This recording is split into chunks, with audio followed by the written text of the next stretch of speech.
আসসালামু আলাইকুম বন্ধুরা, ফরিদা কিচেন চ্যানেলে সবাইকে স্বাগতম। আবারও একটা নতুন রেসিপি নিয়ে হাজির হয়েছি। আজকে আমি তৈরি করব কমলা লেবু দিয়ে দারুণ একটা রেসিপি। বাচ্চাদের তো খুবই পছন্দের একটা রেসিপি, আবার বড়রাও খুব পছন্দ করবে এই রেসিপিটা। ভিডিওটি প্রথম থেকে শেষ পর্যন্ত দেখার অনুরোধ রইল। চলুন তাহলে শুরু করা যাক। এখানে আমি নিয়ে নিয়েছি 500 গ্রাম কমলা লেবু। এই দেখুন, এই কমলা লেবুগুলো দিয়ে আমি রেসিপিটা তৈরি করব। কমলা লেবুর জুস তৈরি করার জন্য প্রথমে আমি খোসাগুলোকে ছাড়িয়ে নেব। ছাড়িয়ে ভালোভাবে পরিষ্কার করে নেব। দিয়ে ভিতরের অংশটাকে আমি একটা একটা করে কোয়াগুলোকে ছাড়িয়ে নেব। দিয়ে ভিতরে যে বীজ থাকে কমলা লেবুর, সেগুলোকে আমি ফেলে দেব। না হলে বীজগুলো কমলা লেবুর জুসের সঙ্গে মিক্স হয়ে যেয়ে ওগুলো তিতো লাগবে। তার জন্য আমি এখানে কমলা লেবুর বীজগুলোকে এইভাবে বেছে নিয়েছি। এই দেখুন বীজগুলোকে আমি সবগুলো ফেলে দিয়েছি। এই দেখুন, এভাবে আমি সব কমলা লেবুগুলোকে এভাবে ছাড়িয়ে নেব। এই দেখুন, আমার সব কমলা লেবুগুলোকে একটা একটা করে ছাড়ানো হয়ে গেছে। এবার জুস করে নেব। এই দেখুন, জুস করে নিয়েছি। এবার একটা ছাকনাতে আমি জুসটাকে ছেঁকে নিয়েছি। এই দেখুন, জুসটাকে ভালো মতো ছেঁকে নিয়েছি। এবার এগুলোকে আমি ফেলে দেব। জুসটাকে আমি আলাদা করে রাখবো। গ্যাসে কড়াই চাপিয়েছি। এখানে আমি 1 কাপ পরিমাণ চিনি নিয়েছি। আর 1 কাপ পরিমাণ চিনিতে 1 কাপ পরিমাণ পানি দিয়েছি। পানিটা দিয়ে চিনিটা ফুটতে থাক। এদিকে আমি একটা কেক মোল্ড রেডি করে নেব। এখানে আমি একটা পেপার নিয়েছি। পেপারটা আমি গোল করে কেটে নিয়েছি বাটির মাপে। দিয়ে বাটিতে বসিয়ে দিলাম।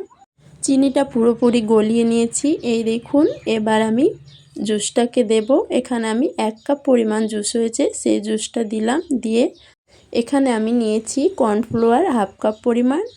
1/2 কাপ কর্নফ্লাওয়ারে আমি 1/2 কাপ পরিমাণ পানি দেব।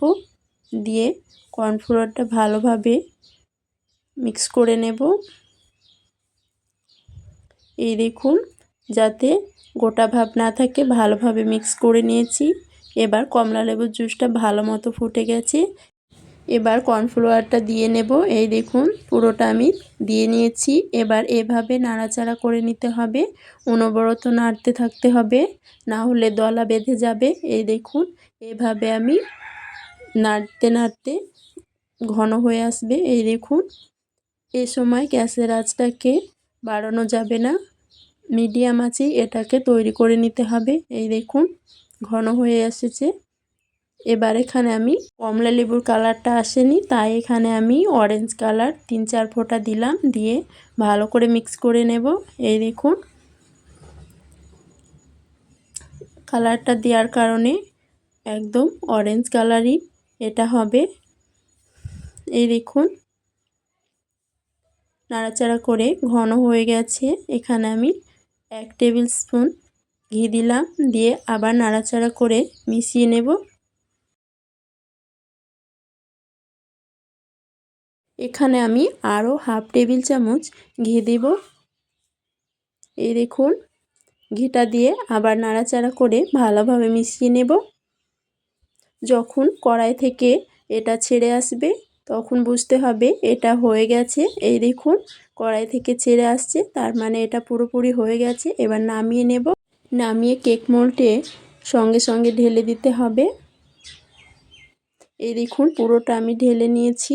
এবার চুলা দিয়ে ভালোভাবে এটাকে সেট করে নিতে হবে, এভাবে চেপে চেপে।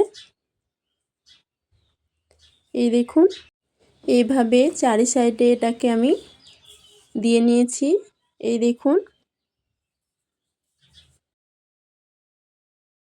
দিয়ে নিয়েছি। এবার এটাকে ঠান্ডা হওয়ার জন্য কিছুক্ষণ রেখে দেব। এই দেখুন, পুরোপুরি ঠান্ডা হয়ে গেছে।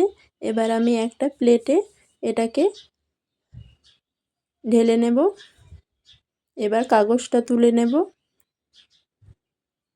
এই দেখুন, কতটা সুন্দর হয়েছে কমলা লেবুর এই রেসিপিটি।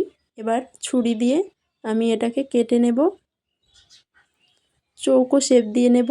আপনারা যে কোনো শেপ দিয়ে নিতে পারেন, কেকের মতো করে এটাও কেটে নিতে পারেন। আমি এই রকম শেপ দিয়ে নিয়েছি।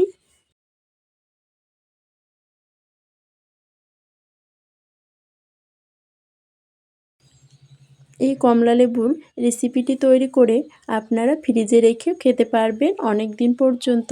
এই রেসিপিটি ছোট থেকে বড় সবারই খুবই পছন্দ হবে। আমার এই কমলালেবুর রেসিপিটি যদি আপনাদের ভালো লেগে থাকে তাহলে লাইক, শেয়ার, কমেন্ট করতে ভুলবেন না।